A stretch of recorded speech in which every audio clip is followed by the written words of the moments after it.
और खबरें देखेंगे विस्तार से और रुक करेंगे बड़ी खबर का। जयपुर से ये बड़ी खबर है जहां पर सीएचए प्रतिनिधि मंडल की मंत्री राजेंद्र यादव से वार्ता समाप्त हो चुकी है। सीएचए प्रतिनिधि मंडल ने कहा मंत्री राजेंद्र यादव 15 फरवरी को मुख्यमंत्री से इसे लेकर बातचीत करेंगे।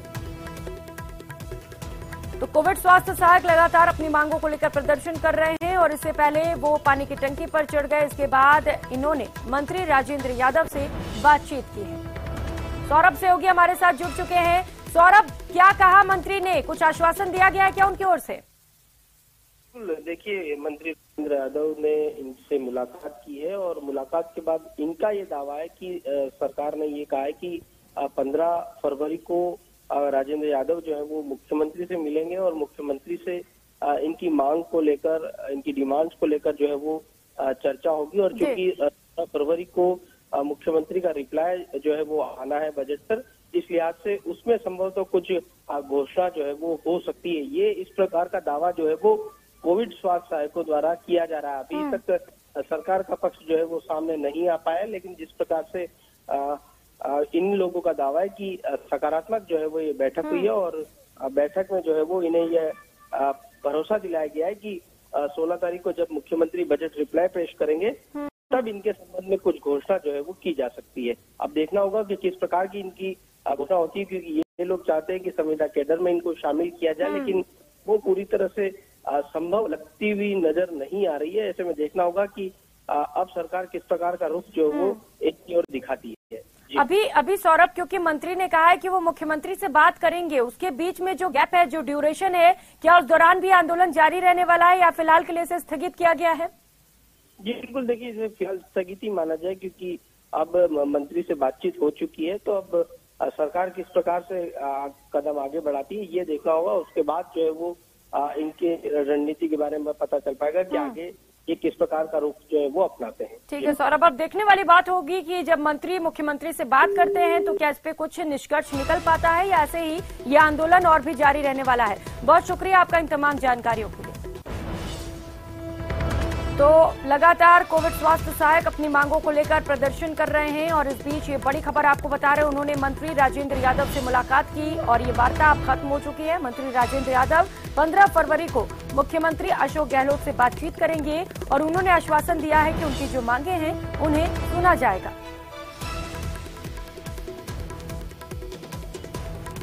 तो इससे पहले पानी की टंकी पर चढ़कर जो कोविड स्वास्थ्य सहायक थे उन्होंने प्रदर्शन किया और इस प्रदर्शन के बाद वे नीचे उतरे और इसके बाद मंत्री राजेंद्र यादव से उन्होंने मुलाकात की। मुलाकात के बाद ये वार्ता सफल रहा है। इन लोगों ने उनकी बातें मान ली और उन्होंने कहा है कि मुख्यमंत्री से बातचीत कर कोई न कोई हल निकालने की कोशिश होगी। जयपुर से ये बड़ी खबर सामने आ रही है। विधानसभा में बजट पर बहस लगातार जारी है। 16 फरवरी को मुख्यमंत्री अशोक गहलोत अपना जवाब पेश करेंगे और विपक्ष की तरफ से सतीश पूनिया बोलेंगे। 16 फरवरी को सदन में गुलाब चंद कटारिया का विदाई समारोह भी है। 16 की रात को कटारिया के सम्मान में डिनर का भी आयोजन किया जाएगा।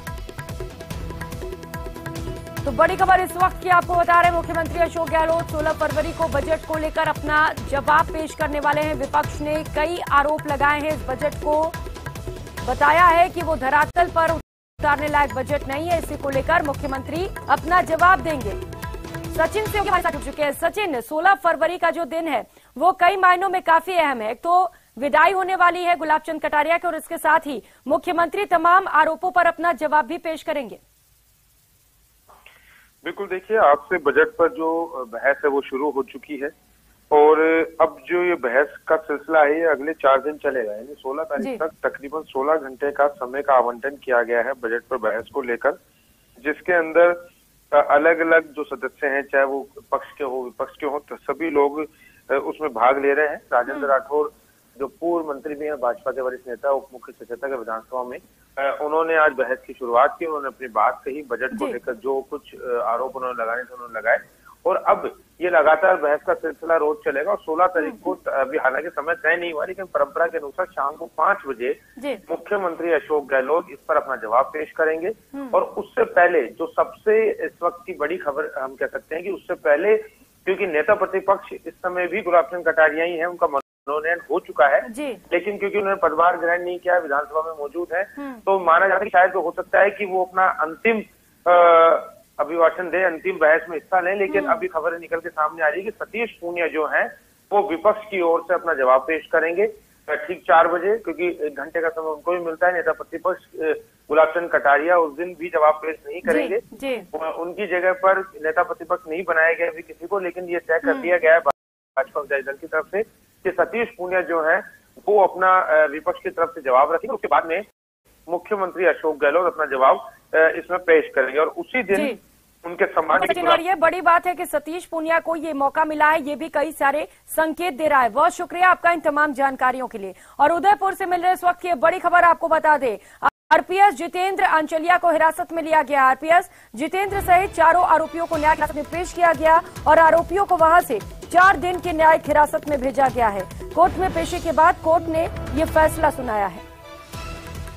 तो आरपीएस जितेंद्र आंचलिया की जो मुश्किलें हैं वो भी लगातार बढ़ती चली जा रही हैं। कई और लोग भी सामने आए हैं जिन्होंने जितेंद्र आंचलिया पर कई आरोप लगाए हैं। इसे लेकर आज सभी की कोर्ट में पेशी की गई। 4 आरोपियों को 4 दिन के लिए रिमांड पर सौंप दिया गया है। कड़ाई से वहां भी पूछताछ की जाएगी और भी खुलासे मामले पर संभव है। और बाड़मेर से खबर है, जहां पर टांके में गिरने से भाई बहन की मौत हो गई। मौके पर पुलिस की टीम पहुंची और टांके से दोनों के शवों को बाहर निकलवाया। ये घटना सखरोड़ा गांव की है। तो पूरे गांव में मातम पसरा हुआ है। बताया जा रहा है कि ये भाई बहन खेल रहे थे और इसी दौरान खेलते खेलते अचानक ये दोनों टांके में जा गिरे और इस हादसे में दोनों की मौत हो गई।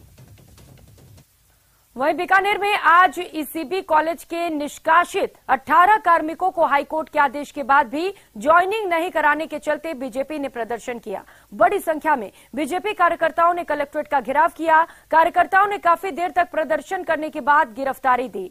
भाजपा नेता महावीर रांका के नेतृत्व में पिछले 1 सप्ताह से कार्यकर्ता आमरण अनशन पर डटे हुए हैं। रांका ने आरोप लगाया कि शिक्षा मंत्री के चलते कर्मचारियों को नियुक्ति नहीं मिल पा रही है। महावीर रांका से बात की संवाददाता विक्रम जागरवाल ने।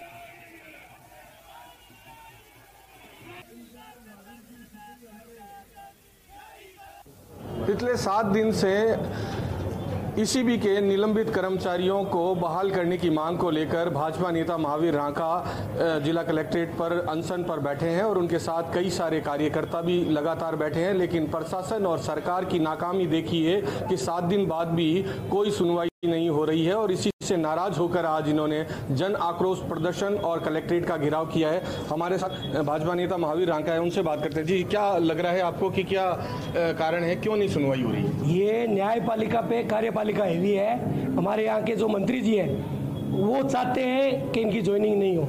कि जो सरकार के नुमाइंदे हैं, हमारे यहाँ के जो जनप्रतिनिधि है डॉक्टर बीडी कल्ला साहब, ये सारा का सारा खेल उनके इशारे पर हो रहा है। और बड़ी अफसोस और शर्म की बात है कि जो सरकार इस बात का लिए हमेशा कहती रहती है कि हम न्यायालय के आदेशों की पालना करने वाले लोग हैं, हम न्याय संगत चलने वाले लोग हैं, वही लोग हाईकोर्ट की आदेश की पालना नहीं कर रहे हैं, ना करवा पा रहे हैं, बल्कि ये इच्छा शक्ति रखते हुए कि ये लोग हैं जो नियुक्ति नहीं ले यहाँ पर। गवर्नमेंट इंजीनियरिंग कॉलेज नहीं रहकर कल्ला कॉलेज बन चुका है, एक भ्रष्टाचार का अड्डा बन चुका है और इसको श्रेय और पीछे से जो दोनों हाथ मजबूत कर रखे हैं वो हमारे माननीय मंत्री बीडी कल्ला जी हैं। वो बीकानेर की जनता के साथ धोखा कर रहे हैं। अगला कदम अब क्या होगा, क्या किस तरह से? अभी तो एक ये छोटा सा टेलर है, हम 80 के 80 वार्डों में जाएंगे और जनता को इन नेताओं की हकीकत बताएंगे और जो हमारे पास इनके भ्रष्टाचार के सबूत है वो जनता तक ले जाएंगे कि इसके पीछे किसका हाथ है। वो भी दूध का दूध और पानी का पानी। हम कहते हैं इस कॉलेज की सीबीआई जांच करवाई जाए। देखिए, निश्चित रूप से लगातार जो ये आंदोलन चल रहा है उसे लेकर केवल मात्र यही कहा जा रहा है कि राजनीति के चलते जो है इन कर्मचारियों को नियुक्ति नहीं मिल पा रही है। देखना ये होगा कि सरकार अब इनकी बात कब सुनती है। बीकानेर से न्यूज़ 18 के लिए विक्रम जागरवाल।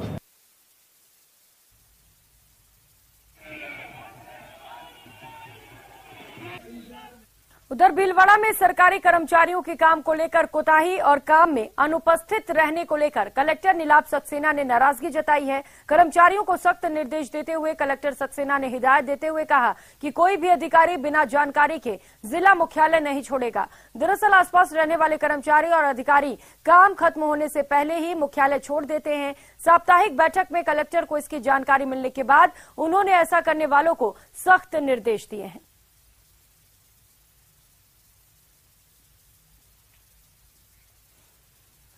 और रुक कर लेते हैं इस बीच और एक और बड़ी खबर का। हनुमानगढ़ से ये बड़ी खबर है, जहां पर व्यापारी इंद्र हिसारिया की दुकान पर फायरिंग का मामला। इसे लेकर इस वक्त का ये बड़ा अपडेट आपको बता दें, पुलिस ने हथियार सप्लाई करने वाले को गिरफ्तार कर लिया है। श्री गंगानगर के गढ़साना निवासी विक्रम बिश्नोई की गिरफ्तारी हुई है। ऋतिक बॉक्सर ने व्यापारी इंद्र हिसारिया से फिरौती मांगी थी। लॉरेंस गैंग के नाम पर 2 करोड़ की फिरौती मांगी गई थी। फायरिंग करने वालों और सहयोग करने वालों को पुलिस पहले ही गिरफ्तार कर चुकी है।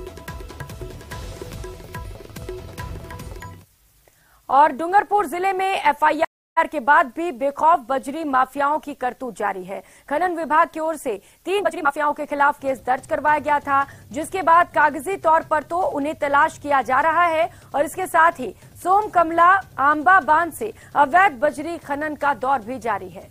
13 जनवरी को एएसपी सुरेश कुमार के नेतृत्व में डीएसटी की ओर से सोम कमला आंबा बांध क्षेत्र में अवैध बजरी खनन के खिलाफ छापेमार कार्रवाई की गई थी। कार्रवाई के दौरान पुलिस को बजरी खनन के दर्जनों पॉइंट मिले थे, जहां रात के अंधेरे में भी नाव के जरिए बजरी खनन की जा रही थी। इस पर कार्रवाई करते हुए केस दर्ज कर लिया गया था, लेकिन 1 महीना बीतने के बाद भी हालात जस के तस बने हुए हैं। सोम कमला आंबा बांध के पेटे से रात के अंधेरे में लगातार बजरी का अवैध खनन हो रहा है। वहीं पुलिस और खनन विभाग इस पर अंकुश लगाने में नाकाम साबित होता नजर आ रहा है। वहीं आम आदमी पार्टी ने रविवार को पार्टी के प्रदर्शन के दौरान हुए लाठीचार्ज के लिए सरकार को जिम्मेदार ठहराया है। पार्टी नेता योगेंद्र गुप्ता ने प्रेस कॉन्फ्रेंस में कहा कि बीजेपी और कांग्रेस में राजस्थान में सत्ता का समझौता है, इसीलिए सरकार के इशारे पर पुलिस ने आप कार्यकर्ताओं पर जमकर लाठियां बरसाई। और खबरों में आगे बढ़ेंगे। जयपुर में 3 दिवसीय दीनी तबलीगी इज्तिमा का आज सामूहिक दुआ के साथ समापन हुआ। पिछले 3 दिन इस कार्यक्रम में देश भर से आए उलेमाओं की तकरीरों का दौर जारी रहा। कोविड के 3 साल बाद हुए इज्तिमा में सादगी के साथ साथ बिना दहेज और बिना सामूहिक भोजन के 150 के करीब इज्तिमाई निकाह कराने यहां पहुंचे। आज समापन के दौरान राजधानी जयपुर के करबला मैदान पर चल रहे इस कार्यक्रम का समापन विशेष दुआ के साथ हुआ। आज उलेमाओं की ओर से इंसान को अपनी जिंदगी में कभी भी झूठ नहीं बोलने, प्यार मोहब्बत से सभी के साथ पेश आने और हराम कामों से दूरी बनाने सहित अन्य चीजों के बारे में जानकारी दी गई। वहीं यहां पर मौजूद उलेमाओं की तरफ से यहां पर आए हुए युवाओं को नशे से दूर रहने की भी प्रतिज्ञा दिलवाई गई।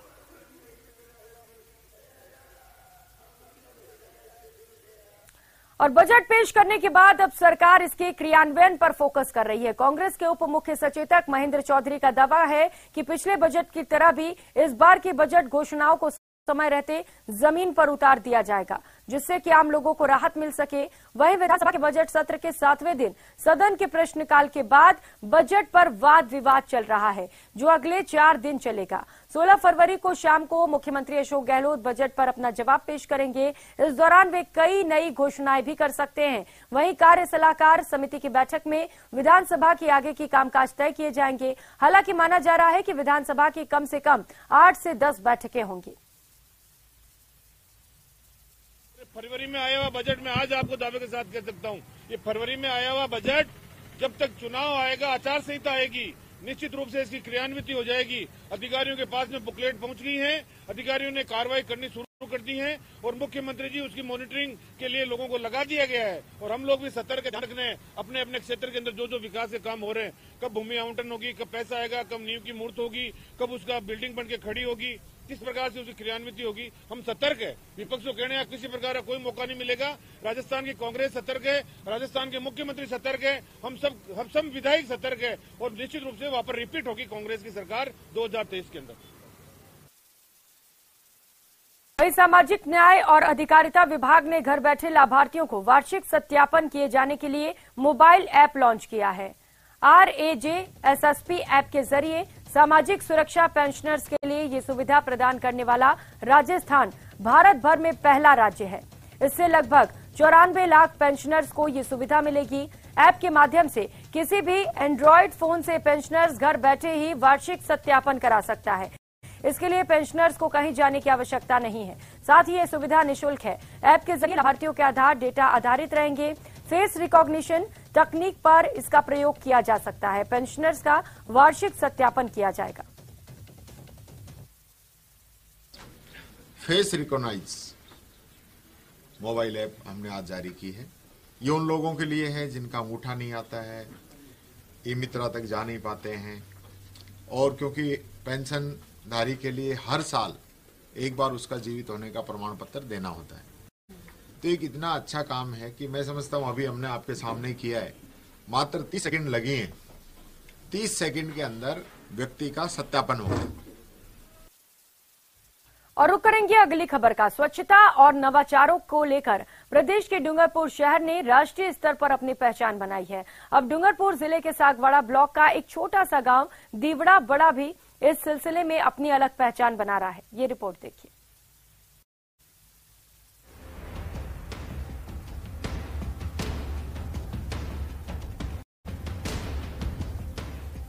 ये है डूंगरपुर जिले का छोटा सा गांव दीवड़ा बड़ा। कहने को ये एक गांव है, लेकिन यहाँ सार्वजनिक सुविधाएं किसी विकसित शहर से कम नहीं है। गांव की पंचायत क्षेत्र में स्वच्छता, हरियाली और शुद्ध पेयजल को लेकर लगातार काम चल रहा है, जिसका असर गांव में दिखने लगा है। यहाँ जहाँ मैं गया और जिन जिन गाँव में मैंने बैठक की, जिन जिन सरपंचों से, सेक्रेटरी से, एसडीएम महोदय से और जिला प्रशासन से मैं मिला, ऐसा अद्भुत काम तो मुझे कहीं देखने आज तक नहीं मिला। इन्होंने धरातल से लेकर और स्वच्छ भारत मिशन के सारे कामों को एडॉप्ट किया और आज बड़े बेखूबी पूरा गांव इसमें एक सूत्रीय अभियान में लगा हुआ है। इसके अलावा भी पंचायत की ओर से कई नवाचार किए गए हैं। गांव में डोर टू डोर गीला और सूखे कचरे का अलग अलग संग्रहण किया जा रहा है। पहले हमारे यहाँ पे कचरा डालने की बहुत दिक्कत थी, हम दूर तक जाते थे डालने के लिए, लेकिन हमारी पंचायत ने यहाँ बहुत ही अच्छा काम किया है। इसलिए घर घर गाड़ी आती है एक दिन छोड़ के, और हमारा कचरा जो भी इकट्ठा होता है वो गली गली में गाड़ी आती है और कचरा हमारा सारा ले जाती है। जो भी प्लास्टिक घर के बाहर से आता है वो उसके अंदर डाला जाएगा और बाद में ग्राम पंचायत की गाड़ी उसे संग्रहण करके ले जाएगी। और ग्राम पंचायत में ही हमने एक आरआरसी का निर्माण किया है, कचरा संग्रहण केंद्र का। वहाँ पर गीला सूखा कचरा अलग किया जाएगा। बच्चों के खेलने के लिए ग्राउंड और पार्क के साथ ही बगीचों में ओपन जिम भी पंचायत की ओर से बनाया गया है। तो ग्रामीणों को शुद्ध पेयजल उपलब्ध कराने के लिए पंचायत की ओर से आरओ वैन की भी व्यवस्था की गई है। गांव में प्रमुख स्थानों पर आरओ एटीएम मशीन भी स्थापित की गई है, जहां पर 24 घंटे शुद्ध पानी की व्यवस्था की गई है। जैसे जैसे हमने इनको कार्य दिए, आज इनके द्वारा आरआरसी प्लांट तैयार कर दिया गया। हर घर से नियमित रूप से कचरा उठाया जा रहा है। आरओ प्लांट इनके द्वारा लगाकर घरों में 5 रुपए में 20 लीटर आरओ का पानी सप्लाई किया जा रहा है। दीवड़ा बड़ा पंचायत ने युवाओं और महिलाओं का भी ध्यान रखा है। गांव में भामाशाहों के सहयोग से 2 अत्याधुनिक लाइब्रेरियां संचालित की जा रही हैं, जहां पर पंचायत क्षेत्र के 200 से अधिक युवा निःशुल्क प्रतियोगी परीक्षाओं की तैयारी कर रहे हैं। दीवड़ा बड़ा की ग्राम पंचायत द्वारा संचालित की गई गौरवेशा लाइब्रेरी की छात्रा हूँ। यहाँ पर दिन के समय 40 छात्राएं पढ़ती है और शाम के समय से रात तक 40 छात्र पढ़ते हैं। हमारे लाइब्रेरी में बहुत सारी सुविधाएं दी गई है हमको। बहरहाल डूंगरपुर जिले की दीवड़ा बड़ा पंचायत स्वच्छ भारत मिशन के तहत बेहतर कार्य करते हुए रोल मॉडल पंचायत की ओर अग्रसर हो रही है। जयेश पवार, न्यूज 18 राजस्थान, डूंगरपुर। महंगाई को लेकर सीएम अशोक गहलोत ने ट्वीट कर एक बार फिर से बीजेपी को घेरा है। उन्होंने ट्वीट कर लिखा है कि आज देश भर में महंगाई सबसे बड़ा मुद्दा है, लेकिन भाजपा चाहती है कि महंगाई पर कोई चर्चा न हो। क्या भाजपा के नेता ये मानते हैं कि गरीब आदमी से सिलेंडर भरवाने के लिए केंद्र सरकार को 1000 रुपए लेने चाहिए? ये ट्वीट इस वक्त टीवी स्क्रीन पर दिखा रहे हैं, जब मुख्यमंत्री अशोक गहलोत ने महंगाई को लेकर बीजेपी को घेरने की कोशिश की और इसके साथ ही सिलेंडर के दामों को लेकर भी तंज कसा। उन्होंने कहा कि क्या केंद्र सरकार को 1000 रुपए लेने चाहिए सिलेंडर के लिए? ये सवाल पूछा गया है केंद्र सरकार से।